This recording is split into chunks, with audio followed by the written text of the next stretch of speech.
Atam bu şeiri yazıb 1966-cı ildə. Və Erdoğan cənabları bu şeiri oxuyandan sonra mən saytlara baxdım, dedilər, nəyə görə bir təbliğ olunmayıb indiyə kimi? Belə bir söz dedilər. Çox qəribədir. Şair Bahtiyar Vahapzade'nin dediği gibi, hardan senin oldu bizim Karabağ, adı sahibini demir mi aşkar? Hoşlukla vermezler toprağı, ancak kanla mühürleyip zorla alırlar. İsa bulağının zümzümesini, Cabbar'ın, Seyit'in, Han'ın sesini, Dalgalı Karabağ şikestesini, Babek türbesini nice pay verim. Bu şeir yazdı 1966-cı ildə. O zamanki Respublikanın birinci katibi Vəli Axundov idi. Yəni bugünkü dilə tərcümə eləsək, prezidenti Vəli Axundov idi. Vəli Axundov payız fəsli idi, sentyabrın axırı, oktyabrın əvvəlləri belə. Ali Sovetə toplayır ziyalıları. Mən ziyalı deyəndə naziri ziyalı kimi qəbul eləmirəm, icra başçını ziyalı kimi qəbul eləmirəm, naziri ziyalı kimi qəbul eləmirəm. Amma o dövrün icra başçıları, Rakom katibi gedirdilər. Onlar çox ziyalı idilər, çox gözəl mütaliələri var idi. Nazirlər də seçilirdilər, deputatlar da seçildilər. Amma buna baxmayaraq Vəli Axundov nazirləri, deputatları, Rakom katiblərini çağırmır. Dəvət eləmir həmən iclasa. O iclasa məhz dəvət edir alimləri, akademikləri, professorları, elmlər doktorlarını, dosentləri, kandidat naukları, şairləri və yazıçıları. Nəyə görə şair və yazıçıları?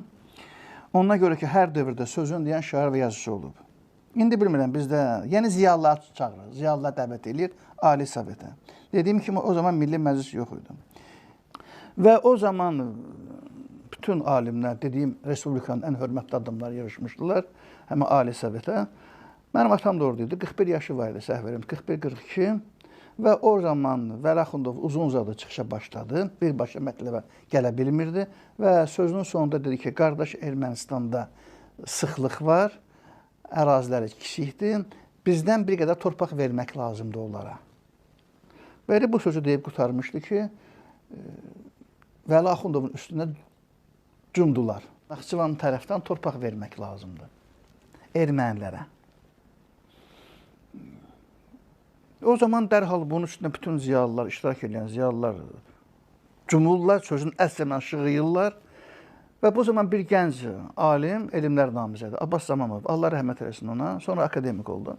Abbas Zamanov deməli mikrofonu dartıb alır və o zaman yox idi, nə mühafizəçi, nə can güdən, belə şeylər yox idi. Dünyanın düzgün vaxtı idi. Deməli, bu bir kəlmə söz deyil. Vəli Yusufoviç, nə zamandan Ermənistan bizim qardaşımız olub? Bu bir. İkincisi, ey Ordubadi, ey Mirzə Cəlil, ey Hüseyin Cavid, yorulub çatlasın, üstüdə sındıqalar gəzəsidilər. Və Vəli Axundov görür ki, vəziyyət ağırdır, dərhal səhnəni tərk edir, geri çəkilir. O zaman da KGB-nin sədri Svigun idi. Və dərhal bu arada Moskvaya məlumat verir. Deyir ki, yox, belə məsələni qaldırmaq olmaz, Azərbaycanlılar bunu demək olmaz. Bunların əhalisi qalsın bir yana, ziyalılara adam parçalayar. Və məsələ bundan da yatır.